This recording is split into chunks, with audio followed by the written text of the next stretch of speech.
No, Michael Jordan did not secretly make Caitlin Clark some shocking mega offer. That story is fake. But here's the crazy part. The real Caitlin Clark money story is actually bigger than the fake one, because Clark does not need a made-up phone call from Michael Jordan to prove she is changing basketball. She is already doing something that looks a lot like what Jordan did in the NBA. Not because she has Jordan's resume, not because she has 6 rings, but because one player has walked into a league and completely changed the business around it. That is the story.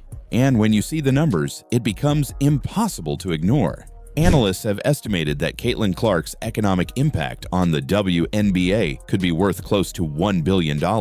Not 1 million, not 10 million, 1 billion. That number is not just about jersey sales. It is tickets, television, merchandise, media rights, sponsorships, attention, and the value of every building she walks into. In 2024, one finance professor estimated Clark was responsible for over a quarter of the WNBA's total economic activity. Think about that. One rookie comes into the league and suddenly she is connected to around 26% of the entire business conversation. That is not normal star power. That is gravity. And that is why the Michael Jordan comparison keeps coming up. Because when Jordan entered the NBA, he did not just become a great player, he became a business event. Nike exploded. The Bulls became must-watch television. The NBA grew into a global product. Jordan changed what a basketball star could be worth. Now look at Clark. Before she even played a WNBA game, she was already moving markets. Her college games were breaking records. Her draft was breaking records. Her debut was breaking records. Comes Clark. How will she go for history?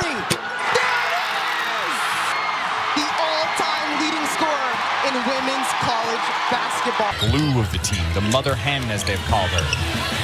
Caitlin Clark hits the three-pointer, and Clark makes history once again. No one in the history of the sport has hit more threes in a season than Clark has this year. And with that, beats none other than Steph Curry, arguably the greatest shooter of all time in the men's or women's game. This for college basketball history. She does it with a foul shot. Caitlin Clark becomes the all-time leading scorer in major college basketball history. Passing Pistol Pete Maravich. Then she got to Indiana, and suddenly the Fever were not just a basketball team anymore. They became the hottest ticket in women's sports. The WNBA reported its 2024 season had more than 54 million unique viewers across national networks. Regular season attendance jumped 48% from the year before. The league had 154 sellouts. Merchandise sales on WNBA platforms were up over 600%. That is not a little boost. That is a league being repriced in front of our eyes. Others coming into the game. Logo! Clark with a deep three. Three that you've been waiting for. Clark, nice feed. Wallace with the layup. And Caitlin Clark catalyzing a comeback here. Bonner gets denied by Boston. Wheeler finds Clark from the logo.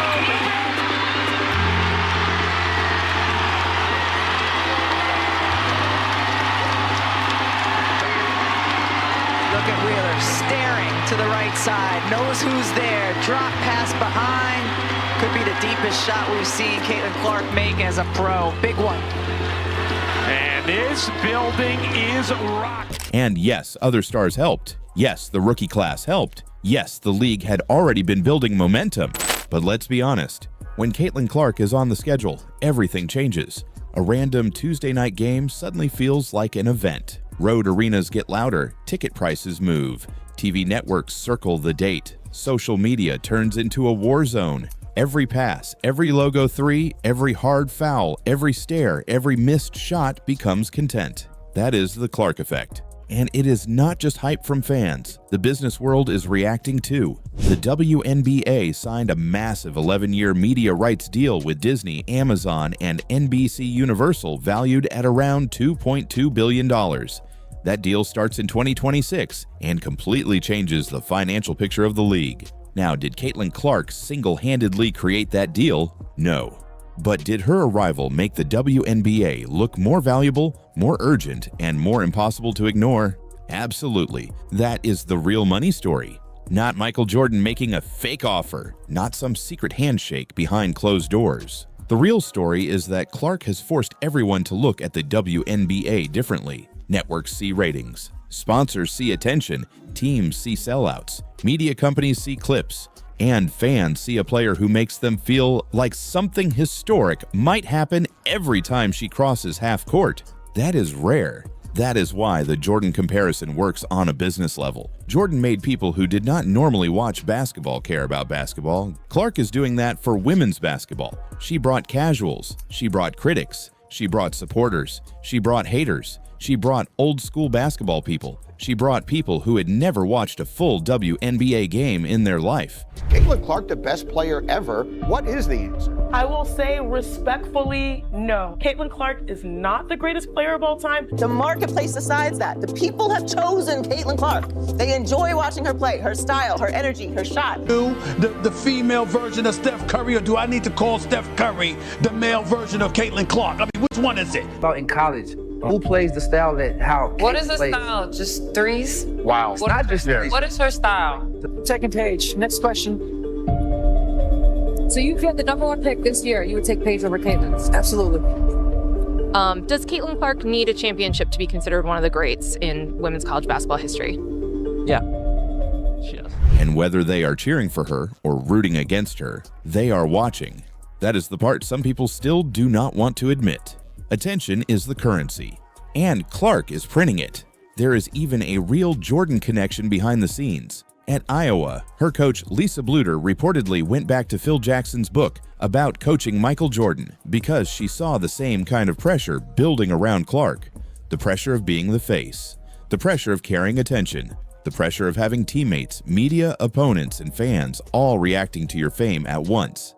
That is not normal for a young player. Most rookies enter the league trying to find their footing. Clark entered the league with the league already standing on her shoulders. And that creates the biggest question of all. If Caitlin Clark is generating this much value, is she being paid anywhere near what she is worth? The answer is obvious. No. That is not an attack on the WNBA. That is just the reality of the current salary system. The league is growing fast, but the players, especially the biggest draws, are still trapped inside a structure that was built before this explosion happened. And that is why Clark's story is so powerful. She is not just exposing defensive schemes. She is exposing the gap between what women's basketball stars generate and what they actually receive. That is where the real controversy is, not a fake Michael Jordan offer. The real controversy is that the league may have a once-in-a-generation business engine, and the system still has not caught up to her value. So when people ask, is Caitlin Clark having the WNBA's Jordan moment? My answer is yes. Not because she is Michael Jordan, because nobody is Michael Jordan, but because this is the first time women's basketball has had a player whose presence can change ratings, tickets, merchandise, media value, and national conversation all at once. That is a Jordan-style business effect. And the wild part is, we might still be at the beginning. So forget the fake headlines, forget the imaginary mega offer. The real Caitlin Clark money story is already massive. One player walked into the WNBA, and suddenly the league looked different, felt different, and was valued differently. That is not clickbait. That is history happening in real time. So drop a comment below. Is the billion-dollar Caitlin Clark effect real, or is the number overhyped? And if she is bringing in this much money, should the WNBA be paying her like the superstar economy she has become?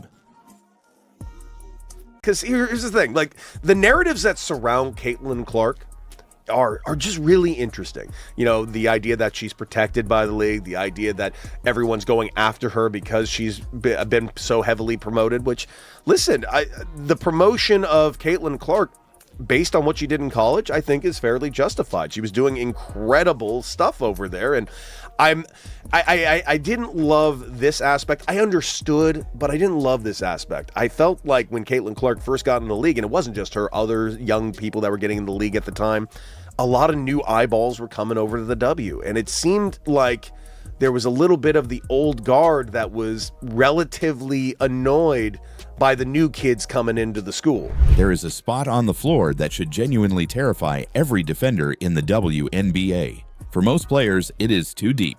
For most coaches, it is a bad shot. For most defenses, it is where possessions go to die. But for Caitlin Clark, that spot is where the defense starts panicking.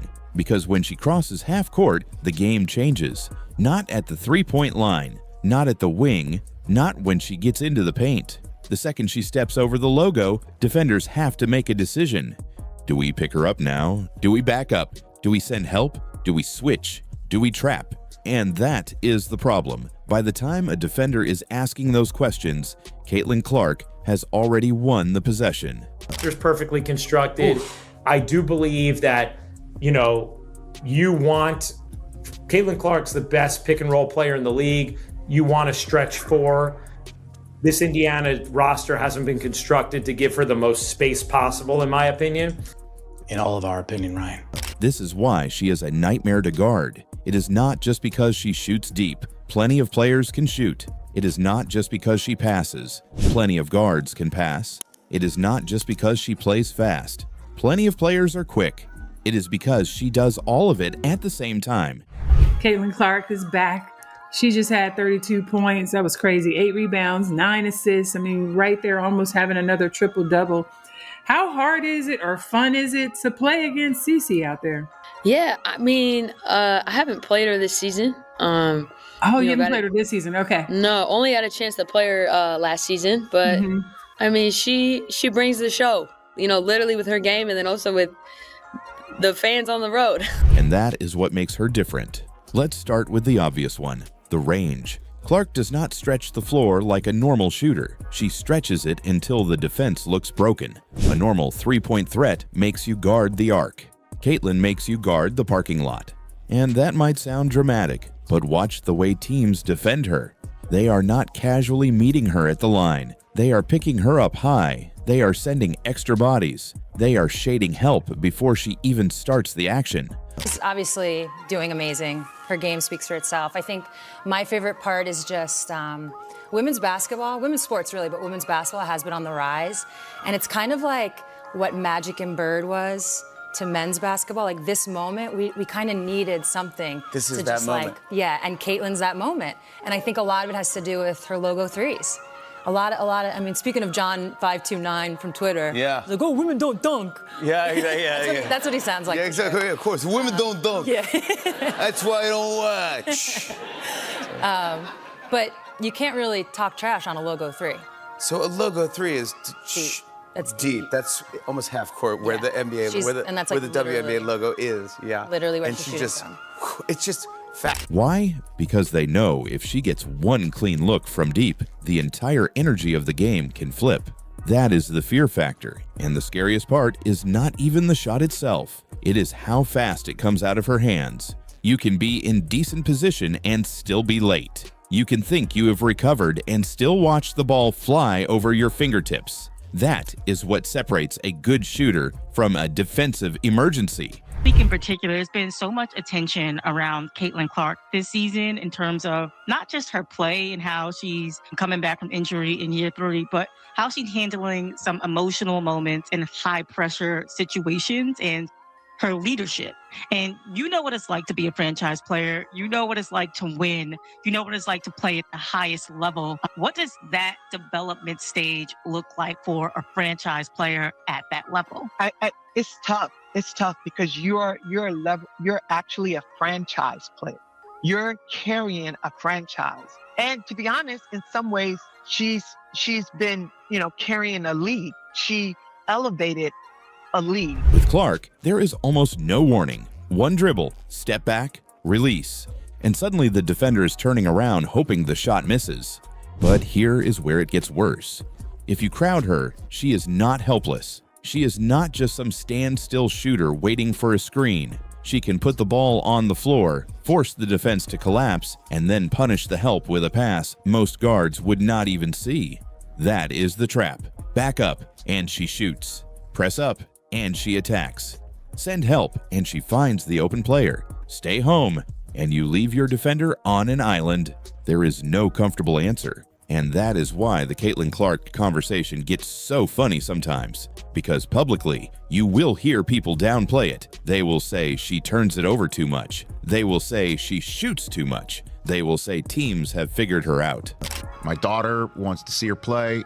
She was there with a bunch of her teammates from her rec league team, and all we were watching was Caitlin Clark missing shots. The reason why she was missing shots, I will tell you this. The Sparks treated her like the Pacers and the Sixers treated Jalen Brunson. They picked her up on the floor, all 94 feet.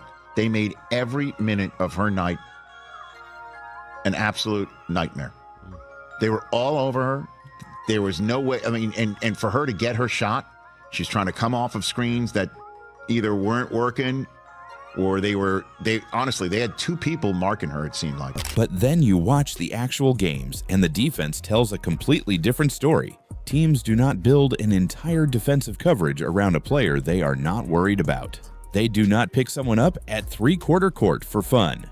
They do not send early help, switch matchups, burn timeouts, and change schemes at halftime because of hype. Defenses tell the truth.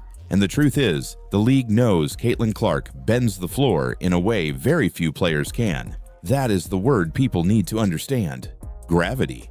Clark's biggest weapon is not just the points she scores, it is the attention she steals. But what she was doing, she was dishing. Some of her passes, I know she passed Pistol Pete at the collegiate level as the all-time greatest scorer. Some of her passes look just, I mean, they were just as crisp, innovative. I didn't see that on the floor. She did type of passes. They were amazing. And to the point where some of her teammates weren't ready for it, or they were, and they're not used to it from her yet.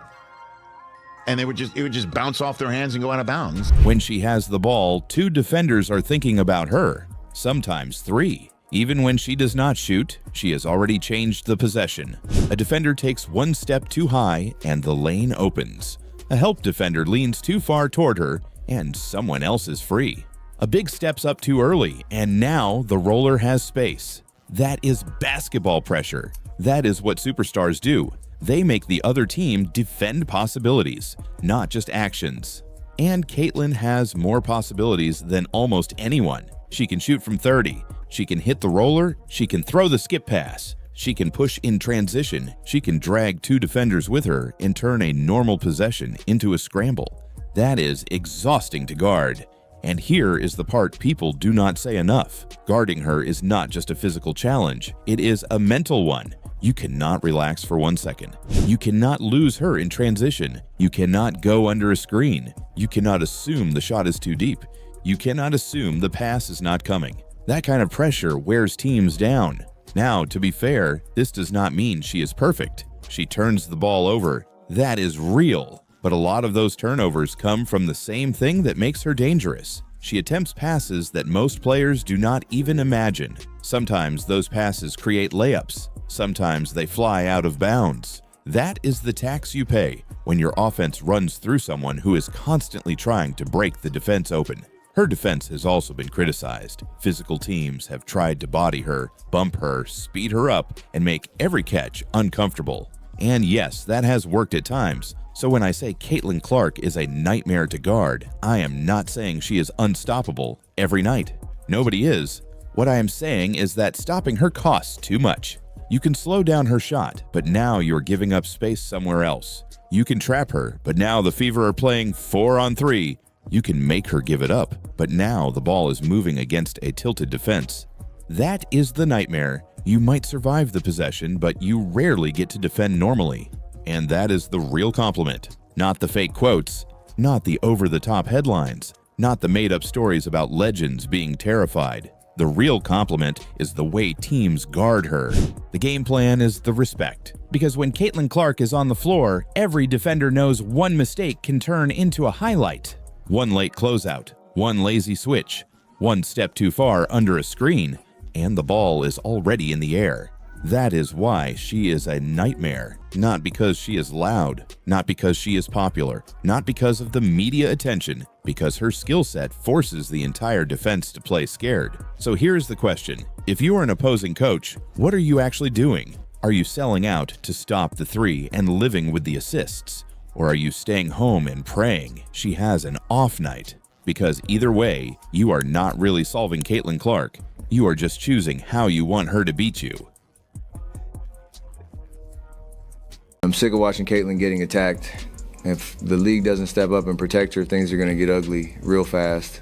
One of the greatest shooters who has ever lived watched Caitlin Clark play basketball and basically described watching himself. Her range, her three-point shooting overall, her flair for testing her range every night and knowing that the other team's going to try to take it away. And she's fearless. No shot is a bad shot, and when you can shoot it as well as she can, she just adds another element of surprise that you can't really game plan for because it's so kind of just unseen. Once she crosses half court, she's within her range. It's always a threat. Biggest thing is how she balances that and her playmaking ability to get everybody else involved. No fake mic grab, no live TV meltdown, no made-up drama. The real story is much better than that, because when Stephen Curry talks about Caitlin Clark, he does not sound like someone just being polite. He sounds like someone who recognizes part of his own game in another player. And that matters, because Steph Curry is not just a great shooter, he is the shooter who changed basketball forever. He changed where defenders have to pick players up.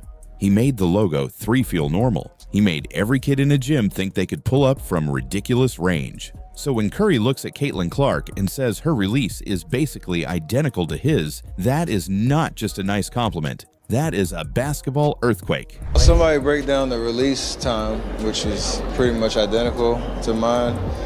And then her just confidence, you can't help but watch when she plays, where she's shooting from, the range, the confidence, the flair, like she's a performer. Think about what he is really saying. He is not only talking about the distance, he is talking about the speed, the rhythm, the confidence, the way the ball is gone before the defense can even react. That is what makes Clark different, and that is why the Curry comparison hits so hard, because nobody understands that kind of shooting better than Steph Curry. He knows how hard it is to shoot from deep. He knows how hard it is to do it under pressure. He knows what it feels like when defenses are built around stopping you before you even cross half court. So when Curry praises Caitlin Clark, he is not just saying she can shoot. He is saying, I know exactly how hard this is. There's been a lot of talk about Caitlin Clark being an amazing shooter and just someone we're watching. Have you spoken to her? Do you know her? What do you think? I've been watching from afar and understanding just how much of a power she is out there on the court. The cool part is the way that she plays and her range and the level of difficulty on her shots is obviously a very close comparison to the way that I play. I was going to say Caitlin Clark's been compared to you. Yeah, but I think it almost robs her of like the rest of her game because she's such a good floor, she has her overall, floor game. She's racking up, close to triple doubles every night, and her shooting ability is, it's her superpower, but the rest of her game is as polished as that. And so it's must-see TV. I love what it is done for, women's basketball in terms of when she shows up, the seats are filled. And that is why his words carry more weight than almost anyone else's. Analysts can debate her. Critics can call her overrated. Talking heads can argue about hype, ratings, attention, and media coverage. But when the greatest shooter ever looks at Caitlin Clark and sees something familiar, people should probably listen, because Caitlin Clark is not dangerous only because she can shoot from deep. She is dangerous because the threat of that shot changes everything. The defense has to stretch, help defenders hesitate, passing lanes open, teammates get easier looks. The whole floor changes because one player has to be guarded from places where most players would never even think about shooting. He was shooting, letting that ball fly. I watched a little bit, but then I had to do some treatment. But it was amazing. I watched the first half, but she got to go in the second half, so I didn't watch that. She could shoot it better than me. That is the Curry effect, and Clark has her own version of it. That is the real connection between them. Not fake drama, not a viral lie, not some headline about Steph grabbing a microphone. The real story is two players connected by the same basketball idea, Range changes everything. Confidence changes everything. Fearless shooting changes everything. And the respect goes both ways. Caitlin Clark has never hidden how much she admires Steph Curry. She has talked about loving his game. She has talked about the influence he had on her style. And when she was asked which NBA player she would want to play one-on-one, she gave the perfect answer. She basically said she would get killed by every NBA player, but she picked Steph Curry anyway. If you could play one-on-one with anybody, current, not current, who would it be? That's a fantastic question. Current or not current? NBA, WNBA. Well, like, I would get killed by every NBA player, but like Steph Curry. You would play one-on-one with Steph Curry. I thought you were gonna say Peyton Pritchard. That's great. Peyton Pritchard. Yes. That answer is funny, but it also tells you the truth. Curry is not just another superstar to her. He is the blueprint. You know, I grew up watching Steph. Like, to me, he's one of the greatest basketball players of all time. But I was also a kid that grew up getting to watch him, and I think he's really changed the way basketball is being played. Maybe at times, me and him both, like, kids shouldn't always just go and chuck a bunch of threes, but that's what makes the game so exciting and what he's been able to do throughout his career. He's really changed basketball, and, you know, everybody that's ever met him knows how good of a person he is, too. So it's cool to be here. Like, he's somebody I certainly idolize. The freedom to shoot from anywhere. The freedom to turn a normal possession into a moment. The freedom to make the crowd stand up before the ball even leaves your hands. That is what Clark grew up watching. And now Curry is watching her do her own version of it. That is why this is bigger than a compliment. It feels like basketball lineage. Steph Curry changed what was possible in the men's game. Caitlin Clark is helping change what is possible in the women's game. Different leagues, different journeys, different pressure, but the same kind of gravity, the same panic from defenses, the same feeling that something wild can happen the second the ball touches their hands. And here is my hot take. The Steph Curry cosign might be the most important endorsement Caitlin Clark has ever received. Not because Curry is famous, not because it makes a good headline, but because he is the perfect person to judge the exact thing that makes her special. When a random commentator says Clark has deep range, that is an opinion.